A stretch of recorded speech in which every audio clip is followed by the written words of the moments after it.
So the classes are great.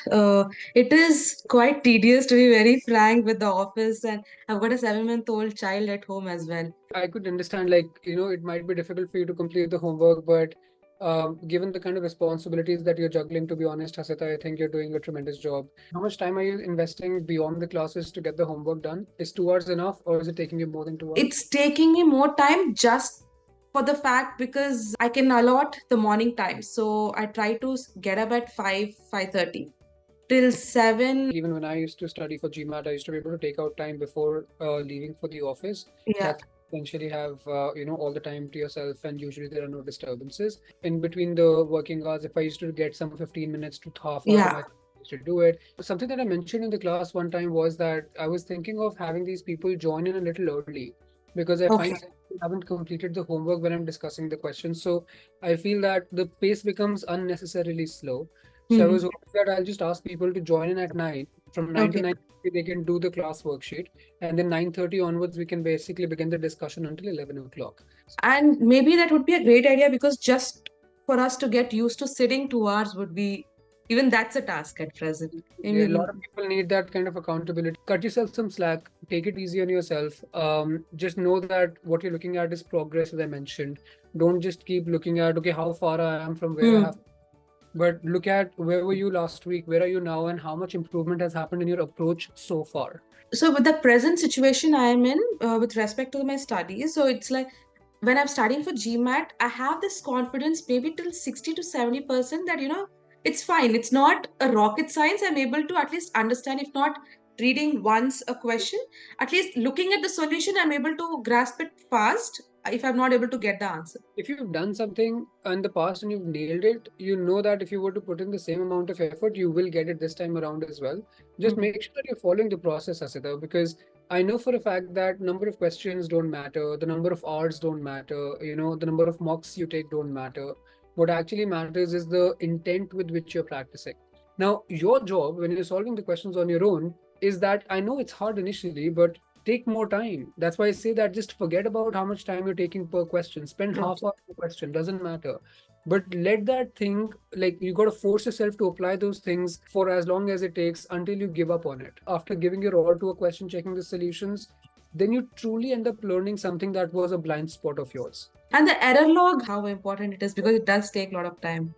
Yeah, for sure. I think, see, you don't have to make it overcomplicated, because I know for a fact that a lot of people, especially the ones working in consulting, they tend to go overboard with error log. They have like bar graphs and pie charts flying around the sheet. It Wow. doesn't matter. And there's a template I've shared with you on the drive as well.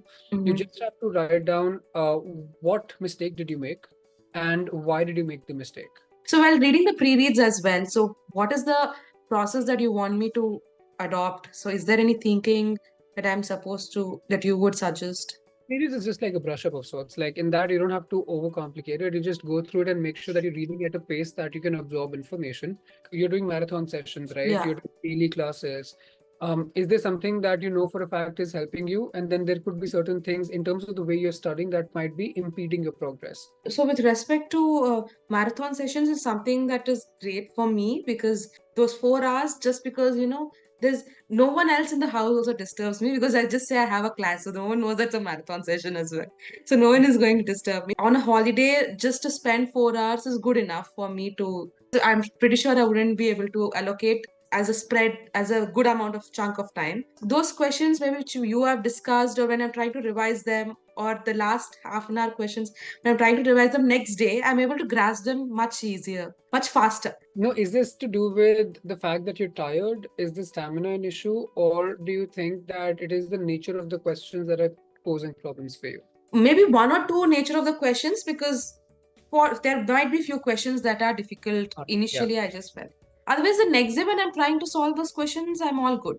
That you basically just take a quick nap before the class. I used to do like 4 hours of classes earlier. So I did some crash course where I did 4 hours of classes, and people used to attend that after coming back from the office. And people used to have this problem that I'm not able to concentrate after 1.5 to 2 hours. So literally like 2 hours out of 4 hours, they were zoned out. Yeah. A few of the people actually did this. I didn't even suggest this, but few of the people came back to me that, okay, if I'm just sleeping for 10-15 minutes before the class, I'm a way more alert and I'm able to sit through the entire session without any kind of wavering of focus. 3 weeks down the line, then maybe I don't know. It's just me pressurizing myself. I just feel like I forgot everything. So Mhm. that's something that I have to keep on doing it. So is there any way that you can help me out with that? So I would suggest that on the weekends, particularly after the marathon session, take out 1 hour to review the error log that you maintained for the previous topics you've done. So that Okay. at least you'll be in touch with them. You might not improve on those topics, but you will still be in touch because you're reviewing those questions that you went wrong in. So the Okay. learning is furthermore reinforced. So after these 5 weeks classes, so as you said before, so 2 to 3 weeks would be a proper practice sessions with mocks. Only then you would be able to let me know whether I am Wherever okay. you have to improve, like it's not a question of, if you will improve, it's the question of when you will improve. And when you take a mock test and we understand where you're going wrong, we know exactly, okay, these are the things you need to do to improve on those. It's just Got it. about sure that you can hold yourself accountable to get those things done.